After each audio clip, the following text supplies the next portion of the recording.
Able for years. Are you finally ready to hit the stage? Arts Missoula and ASUM are teaming up again to showcase the best of the region's high school talent at First Night Spotlight. Audition at Hellgate or Big Sky after school on December 2nd and 5th, respectively. Or for Sentinel, Willard, and surrounding schools, tryouts will be held 11:30 a.m. Saturday, December 7th at the UC Theater. The best of the best will be invited to perform live on New Year's Eve. To sign up for First Night Spotlight tryouts, go to artsmissoula.org.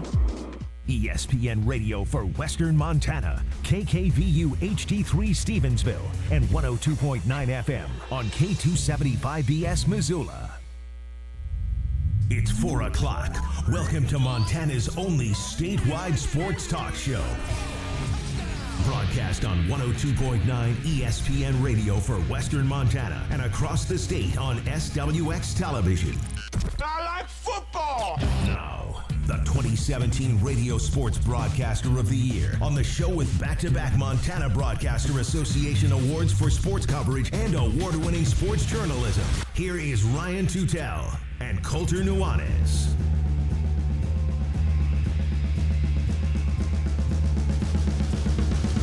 Hello, Montana.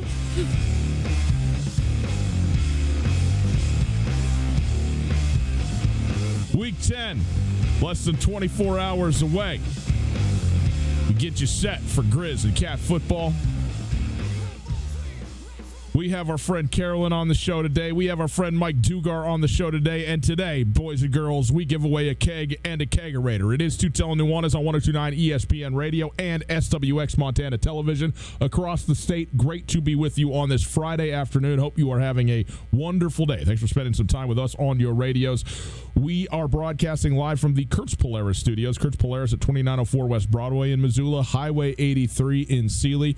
And December 7th, it is their 7th annual snow day, the number one sale of the year at the Kurtz Polaris, December 7th, 10 to 4, one day only. Get there. If you want to listen live, you can listen on the stream. The stream is available on our website, 1029ESPN.com. You listen to the stream, and you can listen live from no matter where you are on whatever device you have. Doesn't matter if you're out of radio signal because the internet goes everywhere, people. The stream is available thanks to Opportunity Bank, your local bank, your opportunity. If you want to pick up your phone and call, you can do that as well. 329-1899, 329-1899 is the phone number. All guests join us via the Rangish Brothers RV phone line. Let's take a look at what we got in the show today. We're going to talk Idaho, Montana, and Montana State, Northern Colorado. We got some sound for you. We're going to get to all of it. We also have our Mattress Firm Student of the Week, Gracie Smith. She is from Victor High School, and you can go. We will have her on. She's doing 4-H and FAA stuff, so that's very, very cool. We'll get to her. We also have our friend Carolyn. We will check in with Carolyn, the chick who doesn't know sports, as we do every single Friday around here. In the next hour, Mike Dugar going to join us. Here's what's interesting. Mike Dugar joins us each and every week to talk about the Seattle Seahawks. But Seahawks play Monday, so he's going to join us Monday as well. But today he's joining us because he covered the Idaho Vandals for several years, like 2014 to 2016, including when Paul Petrino was the head coach and they were in the Sun Belt Conference. And when the announcement was made, they were going to go back to the Big Sky Conference, and then when they went on to win 9 games in the famous Idaho Potato Bowl. So he was there for all of that. So he's going to talk to us about the program that is Idaho football, the Idaho Athletic Department in general, and also just Moscow in general, and his experience having been there and covered it in person for a while. So we'll do that. We will also pick some games against the spread. We'll have our 2-minute mashup, and it is going to be a very, very nice Friday show for you. So there you go. That is our show outlook. It is brought to us by our friends over at MissoulaAutoDetailing.com. That's Shine Auto Detailing. This is the time. Get your car detailed. Shine Auto Detailing. That's who's going to do it for you. Coulter, every Friday around this time, we like to just take a quick moment and lift our glasses, and our glasses are full of what? Coffee, people. From the Florence Coffee Company, I got myself a nice latte. What are you nursing on over there? Little green tea. Little ice green tea. Detox on the Friday. You know, it's Friday. It's a big rivalry day in Missoula tomorrow. Maybe if you're in Bozeman, you're trying to get your way to Greeley. You know, you need some coffee. Stop by a Florence Coffee Company kiosk right now. Get yourself a coffee and enjoy some Florence coffee. Get your weekend started correctly, the right way. Florence Coffee Company, Coffee Break. We appreciate them very much for setting us up with a little Joe to get us through the rest of the show, inch us over the finish line into the weekend. You know what I mean? That's what we got to have from them. So we appreciate that very much. Coulter, quickly, we got to mention, we said we were giving away tickets this week to the Idaho Grizz game. Well, guess what? We did that. We did it on our social medias at 1029 ESPN, both for Twitter and for Instagram. We had some great responses. What would you put in the Little Brown Stein? That was the question. Some people were hilarious. Oh, some people put some great ones in there. The winner, here's what's an interesting deal. I thought this was great. So the individual that won, a gentleman by the name of Chase Anderson, is already a season ticket holder, but he had such a great response. He said into the Little Brown Stein he would place all of Dennis Erickson's unpaid bar tabs. Now, we love Dennis Erickson. We do, but that's a great line. This is by no means a shot at Dennis. But it is a shot at Dennis, right. But not by us. Not on our part. Dennis is a Bobcat, and Chase is a Grizz guy, so that's right. It's fine. It's okay. all good. All right. So a couple of my other favorites, quickly. Yeah, let's hear 'em. A dead Bobcat. That was pretty funny. Joe Cook said, the correct answer is the blood of my enemies. But since this is a family show, I'm going to say fill it with Dots pretzels and give me a 6-pack of vanilla Cokes. And I'm fantastic. The best part is not only is the Bruce Barnum Dots pretzels thing one of the funniest things that's happened on this show, but also you can totally see Barney washing it down with the vanilla Coke. Oh, or several. Yeah, easily. So there were some good responses there on that. So Chase ended up passing his tickets off. So who did we select to be the winner? I believe Coulter? Adam Stubbs. Is Adam that correct, Stubbs, David? yes. Adam Stubbs is the winner. So that is correct. So congratulations. He said the tears of a Vandals fan is what he would put in there. So that was pretty good as well. Here's the thing: the Little Brown Stein, it ain't that little. You know what I mean? It's a fairly sizable thing. So you're going to need a lot of tears to fill that thing up. So congratulations to Adam. He's going to the Grizzly Idaho game. That was fun to do. We got some great response. We appreciate everybody who participated in that. Coulter, let's talk about the Grizzlies versus the Vandals. We have some sound for you from Justin Calhoun as well as from Bobby Houck, but I wanted to just ask you, first of all, just from a matchup standpoint, when Montana has the football and their O is going up against the Idaho D, what does Idaho want to do, and what are the matchups that you're going to be looking for tomorrow when the Grizzlies are on offense? Well, Idaho, we've said this all week, but Idaho isn't as bad of a team as I think that some people think. When they lost to Eastern, when they beat Eastern and then lost to Northern Colorado, it just seemed like that was just, oh man, this is what we thought they were going to be. You know, this is going to be the most down year. I mean, I think when you talk about transitioning from the FBS to the FCS, year 2 has a chance to be the bottom of it, because by year 3 now you can recruit some guys that are FCS type recruits that are maybe a little bit above the FCS level, rather than having that are invested in it. Right, rather than having FBS guys who are disappointed to not be in the FBS anymore. But that said, Idaho has some really good players. Trey Walker, their inside linebacker, I mean, he's only, I think, 4 or 5 total tackles behind Dante Olson. Think of that. I mean, Dante Olson's been lighting it up again. And Trey Walker just a couple tackles behind. They have great talent on the defensive front, and they have great talent at wide receiver. I think that we heard from Jeff Cotton earlier this week. He's one of the best receivers in the Big Sky Conference. But the Haywood kid is really good, too. Mm-hmm. I mean, they got a good running game. Noah Johnson, a lot of people say, the best NFL prospect as an offensive lineman in the league. So they have guys on their roster. But to me, it's going to come down to the matchups on the perimeter, because I still think that Montana's got to be able to guard, to be able to run the defense that they want to run. I thought Justin Calhoun's had such a fascinating season. We'll hear from him in a minute. But he played one of his best games, followed by probably his worst game against Sac State. He did not play well against Sac State, but then he played well again against Eastern Washington. I thought the corners played outstanding last week against Portland State. That's how Montana was able to get so much pressure. And I think that C.J. Cox, the corners coach, and Kent Bear, the defensive coordinator, really, really called those guys out and challenged them and said, hey, Sac State was not good enough. We don't care if those guys are making spectacular catches. Not good enough. So those guys are going to have to be able to guard the perimeter. They're going to have to be able to limit Jeff Cotton and the Haywood kid. And then on the other side, how does Montana block it up? Because I still think that Montana's offensive line is better, but are they good enough to win a true slugfest? And I do think Idaho's front is really good. And Montana's proven that even when they can't run the ball, they can still move the ball. But if it's Cam Humphrey, which I expect it to be tomorrow, I was at practice on Wednesday. Dalton Sneed was practicing, but he did not look good. I mean, he's has a really hard time pushing off that right leg, and he was short-arming throws. He threw a pick six. He doesn't look quite ready, and I just think it would be detrimental to him individually and perhaps to the team because I just don't think he's 100%. And so, but even if it is Cam Humphrey, even if Montana's proven that they can do it without rushing for 250 yards, they don't need to do that. Right. But they do have to keep Idaho honest. You don't want to be in 3rd and 9s all day because that's disadvantaged defense no matter who you're playing. But Idaho, I mean, they've done such a good job at recruiting that buck end spot. I mean, Caden Ellis got drafted. He's playing for the New Orleans Saints. Charles Okono was one of the best players in the Big Sky before he got hurt against Idaho State. And the kid that they're playing there, I'm looking up his name right now. I can't remember his name. He's a young guy, though. He's a sophomore. But he has been really productive since taking over for Okono, too. So they're going to be – you don't want that guy who's like the edge specialist type guy to tee off because Caden Ellis went off in this game last year. I mean, Caden Ellis had 5 tackles for loss in this game last year. That was sort of overshadowed by the fact that Montana just straight up rolled. And Christian Ellis is their number 1 Sam linebacker. I don't know if he's related to Caden at all. He is, yes. He's one of Luther Ellis's 12 children. So there's Ellis's all over the place. Noah Ellis is a starter on the D-line as well. So Michael Workman is the young man's name who's now playing buck end. He's got 2 sacks and 6.5 tackles for loss just in the 4 games that he's played this year. So he's been highly productive in spot duty. So I think you got to be able to run the ball at least decently because you have to keep Idaho honest. You don't want to be in those 3rd and 9s where they can tee off because that's just not advantageous.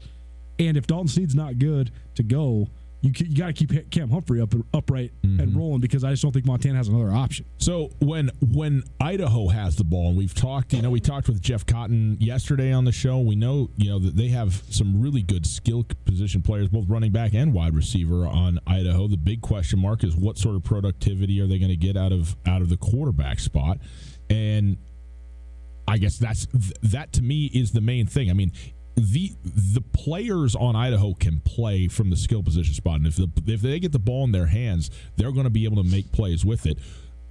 I think the key for Montana tomorrow is ensuring that doesn't happen, and I'm talking about, I mean, maybe that seems obvious, but you have an opportunity to try and get after a quarterback, which they always want to do. They did such an excellent job of it last week at Portland State. Yep. But if you can sort of nip it in the bud, as it were, where you're not out there trying to make tackles and cover guys that are, excellent. You're going to have to at times, obviously, but for the most part, try and keep the completion percentages low, key in against the run game. I mean, I think that Montana is going to be in a good spot defensively. This is going to sound weird. Everything sounds weird. But a lot of teams, they want to avoid 3rd downs. Most teams want to avoid 3rd downs of any sort. Idaho, their dream, the way Paul Petrino calls offense, they want 3rd and 2. That's what they want. They want a 3rd and 2 and complete a 5-yard pass, move the sticks, start over. There's all the talk about ball control and ground and pound, and I mean, make no mistake, Cal Poly wants to control the clock. Montana State wants to control the clock. North Dakota, at least until this year, wanted to control the clock. Weber State wants to control the clock. Nobody does it like Idaho. Yeah. Idaho is totally fine with winning 24-14. They're totally fine with having 6 or 7 offensive possessions. Last week they won 21-9 against Cal Poly. So it's methodical if you're talking about it in a positive fashion. It's tedious if you're talking about it. But the way that Mason Petrino operates, and I expect him to be the starting quarterback, they put him on bootlegs. They want to put him on the edge, and they want him to be rolling out and make that throw right across the middle. And Cotton's such a big target, he can just eat you up all day with that. But if you get them into 3rd and longs, it doesn't work so well. But they love 3rd and 2. They love 3rd and 3. So that's what Montana's got to avoid. It's Tootell Nuanez, 102.9 ESPN Radio. You, earlier this week, got a chance to talk to Justin Calhoun at practice. We have a couple of pieces of sound, but set these up for us, Coulter, because you were there. You're the one talking to him, talking about this game and just this season. What was it like talking with who is now a senior corner for this team? Well, Justin Calhoun's you don't want to say soft-spoken. He's just a kind of a to-the-point guy. He doesn't give you the long answers. He just kind of spits it how it is. But I thought it was fun talking to him. He was, even though he just got done with a 2.5 hour practice, he was shivering, chattering while we were standing there at the tunnel. And I asked him multiple different times, what do you learn from this experience? What do you learn from coming to Montana, from Long Beach, California? And he said, first off, I'm a city boy. Yeah. And then second off, he said, I don't like the cold. Yeah. Those are the two things I learned. But he said, I love Montana, I love Missoula, and I will be back. And I love my boys. He started his career as a receiver, so he's good buddies with Samari Torre and Sammy Akem. They were hooting and hollering in the back of the interview while they're doing catches on the jugs machine, trying to distract him. But it was a fun interview, and Justin's a great guy to talk to. So here you go, a couple of quick sound bites from Justin Calhoun talking about this game. They said that's our rival, and I agree that's our rival. My second time playing in it, so it'll be fun. If they call it a rivalry, then it's a rivalry. Okay. Who does that sound like? Your head coach. No doubt. Okay, very good. Also, Justin Calhoun talking about what's changed about the program. Everyone's bought in. Everyone's going hard every play, every down. No one's worried about doing more than 1/11th, and everyone's out there making plays. So, like you said, what more do you want? I answered your questions. These are the facts as I understand them. There we go. All set. Yep. All right. Let's hear a little bit also from Bobby Hauck. Coulter, we talked. This is Bobby Hauck from the press conference. And a couple things. We've heard a little bit about this, but here you go. We'll just play these back-to-back real quick because I think it's an interesting overlay. Here you go. When the word rival is used in regard to us, that's others' words, not ours. This has been a big game in these parts for decades. So both. I mean, it's their words, not ours, but it has been a big game in this part for decades. Here's the thing. Here's what you got to, as we continue to affirm with Bobby Hauck. If you ask him a question where you're trying to get him to say what you want him to say, he is not going to do it. Mm-hmm. If you just let him talk, like he comes up there with his opening statement, says, this is a game that's been important around here for decades. We're treating it like a high rivalry. We need to have high energy. Then you ask him if it's a rivalry, and he says, no. Everybody else just thinks we're their rivals. And again, to be clear, the question about the rivals in general was a broad question about the remainder of the season with Idaho, Weber, and Montana State. And, he's never going to do that with you. I mean, he answered that question by saying, well, this is the week we're playing Idaho, so this is the game we're going to talk about. To my knowledge, we have one game this week, so that's the one we're going to talk about. Exactly. Coulter, let's quickly just jump over and talk about Montana State for a minute. Montana State at Northern Colorado. This game just doesn't have the intrigue that the Montana-Idaho game it does. Obviously, it's not a rivalry game. It's a game in which Montana State is expected to win handily. Although, interestingly, the spread is a higher spread for the Grizzlies over Idaho than it is for Montana State. I think Montana State's an 11 or 11.5 point favorite in Greeley. 11.5. But it is a road game, so you get that. And we talked about how Greeley has jumped up and gotten teams. And I say Greeley in particular, not Northern Colorado. Like Northern Colorado plays in Greeley, but it's been sort of the experience of being in Greeley, I think, that has caught some teams by surprise. But I'll ask you the same question about this game I asked you about the Montana game. When Montana State's got the football, what is the matchup that you're looking for? Is it even a matchup thing, or is it just once again, well, what are they going to do this week on offense? Well, Michael Walker is one of the best corners in the league. I mean, he's a 6'1", 200-pound guy. He looks the part all day. Mm-hmm. I mean, he's the only player in the Big Sky Conference that has won multiple Defensive Player of the Week awards. I mean, he won it. He's the reigning Defensive Player of the Week. He forced a fumble on the very first play of the game against Idaho State, which led to Northern Colorado's first touchdown. He had 2 picks in that game, including a pick 6. He's got 2 pick 6s this year. So that's what I'm watching is if and when Montana State throws the ball, with Tucker Rovig assuming that he's the one playing quarterback, Rovig just can't make a mistake and jump a route and have Walker jump a route and give Northern Colorado momentum. The other thing is Northern Colorado, Ernst Collins Jr. has always been really good at special teams. On the special teams, they've always had really good returners, and Julian Isod is a great returner for them. He's a totally atypical returner. He's 5'7", 190-pound running back, but he's as a kick returner. So he doesn't look the part at all, but he's a great returner. So, special teams, Montana State's been randomly totally shaky on covering kicks. They've been good covering punts, but they've been shaky covering kicks. If Tristan Bailey doesn't kick it out of the back of the end zone, they've not been very good, it's so weird because they play some of their dudes on. I mean, they play Braden Conkle and Jacque Allen. So, when Northern Colorado's on defense, I'm looking at Michael Walker and that secondary. And on the other side, Northern Colorado, they've been running this 4-wide system for a couple years, but they're going to put their inside guys in motion, and they're going to move their speed guys from the inside to the outside across the formation. And they're always, when they're doing that motion, they're always just looking for a mismatch. They want to get your safety, your slower safety, your post safety, as the coaches would call it, on their fast guy. If they can find that matchup, that's what they want. And Choate talked about that on Monday, said that's something that they have had an advantage on. Every single team they play, doesn't matter who they are, they've had an advantage there. And Montana State, they just can't get lulled to sleep. They cannot let that happen. The only way you lose this game if you're the Cats is if you let the momentum get out of control on the other side. Yeah. And so you just can't give up things like pick sixes, things like big plays, out of emotion out of the slot, things like big kick returns. It's Tootell, Nuanez, 102.9 ESPN Radio. The Montana State Northern Colorado game is at noon on SWX Montana Television. The Montana Grizzly Idaho game, 1 o'clock kickoff, and it is the Root Sports game of the week. Take a quick break, come back.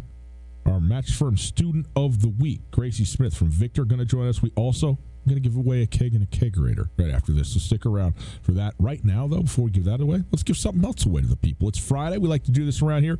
6-pack and a sandwich from our friends at Warden's Market. You call right now, 329-1899, 329-1899. You got yourself a nice weekend start. I mean, we already told you to go get some Florence coffee. Well, now you can get some beers, okay, and some good ones at that at Warden's. They got very, very knowledgeable staff down there to point you in any direction. You tell them what kind you like, what kind you're looking for, or maybe just what's good. Just tell me what's good. They will set you up in the best sandwiches in town as well. 6-pack and a sandwich right now, 329-1899.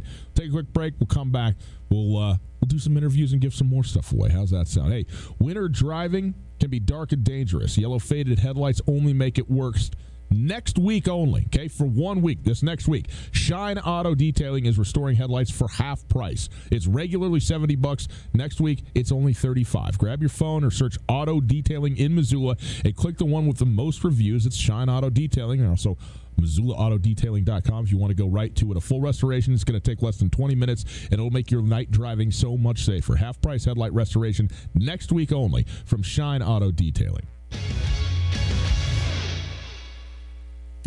Alpine Touch has been part of the fabric of Montana for more than 60 years. Decades ago, Russell Street started selling his touch of magic in whitefish. Years later, Alpine Touch's all-purpose seasoning remains a favorite. It's tailgating season, and there's no better way to spice up your grill before a Grizz game than with Alpine Touch. Go to alpinetouch.com now and use the checkout code ESPN10 for a 10% discount on your order. Alpine Touch is here to keep your mouth watering all football season. Alpine Touch, Montana's special spice. It's a crisp fall morning. Time for your daily pumpkin soy latte. As you wait for your coffee, you get a buzz. No, it's not your boss wanting extra whipped cream, but your ADT video doorbell. It's a package. Your new latte machine. No more $5 PSLs. Barista service. Brought to you by ADT. Designing and installing a smart home just for you. Backed by best-in-class 24/7 protection. Learn more at ADT.com. ADT. Real protection. License information available at ADT.com. No matter how far you may go, there's always one just down the road. Town Pump, who pump it up. Joining your friends for a little get-together? Stop by your local Town Pump. Pick up a 12-pack of Bud, Miller, and Coors cans, 2 for $20, mix and match. While you're there, you may as well grab a bag of Ruffles Double XL chips, 2 for $6. Need it fast? Stop by Town Pump. There's one right down the road from you. Town Pump, right down the road. Hey, it's Coulter, and I'm here with Catherine from The Advocates. If you've been in a car accident or need help dealing with the insurance companies, you should give The Advocates a call. They can tell you if you have a case right over the phone. That's right. It doesn't cost anything to call, and we'd be happy to talk to you and assess your situation. You don't want to have to deal with contacting the insurance companies and setting up a claim. We can do that for you. We take the hassle out of the process, so you can just focus on getting better. There you go, folks. If you've been injured in an accident, give The Advocates a call, 406-640-4444, or online at montanaadvocates.com. You deserve The Advocates. This is Tom Skerritt for the Borgen Project. Each year, nearly 2 million children die from preventable diseases. Each day, 30,000 people die from hunger. 500 each hour are children. The Borgen Project is turning this around. We need your help. To learn more, go to borgenproject.org. That's BORGEN project.org. Hey there, Colter Nuanez from your favorite daily sports talk show, Tootell Nuanez. I'm here with Tom from Aspen Sound. Tom, last winter I got a sweet car starter. It's something I think everybody needs. You know, Colter, I couldn't agree more, and my wife sure thinks so too. We've got a lot of sweet deals. We actually have it capable now where you can start it from your phone from anywhere you'd like. We have two-way remotes that'll confirm to you the vehicle started all the way down to our basic package starting at just $299 installed. Come on in and check us out. Feel the music at Aspen Sound. ESPN Missoula Sports Center.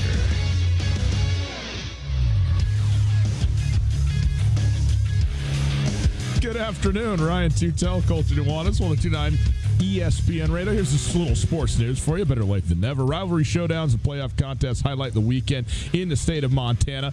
The Class AA state playoffs feature Missoula Sentinel hosting Billings Senior. Also, tomorrow Montana will welcome Idaho to town for the Grizz Idaho Vandal rivalry renewal. Playoffs. High school football playoffs in full force. Sentinel hosts Billings Senior tonight.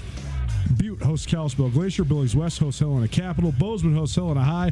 In Class A, Western Montana will see Hamilton host Billings Central in a rematch of last year's state title game. Bridgetown travels 500 miles to take on Eastern A number 1 Miles City. In the Class A playoffs, Western Montana I just said that one. You did? Oh, yeah, right. Good. For the first time since 2003, the Idaho Vandals are going to take on the Montana Grizzlies in Missoula in the battle for the Little Brown Stein. The last time UI played at Washington Grizzly Stadium, the Grizz used a surprise option offense to post a 41-28 victory. Last season, Idaho's first back in the Kibbe Dome since 1996. UM blasted the Vandals 46-27. Kickoff is at 1 o'clock. The game will be broadcast at Root Sports. This ESPN Missoula Sports Center is brought to you by Aspen Sound. Take this job and shove it. I ain't working here no more. A woman done left and took all the reason I was working for. Every Friday, we like to feature a high school kid who's doing something good in their community, in their school, in their world. We got one such individual for you, Gracie Smith.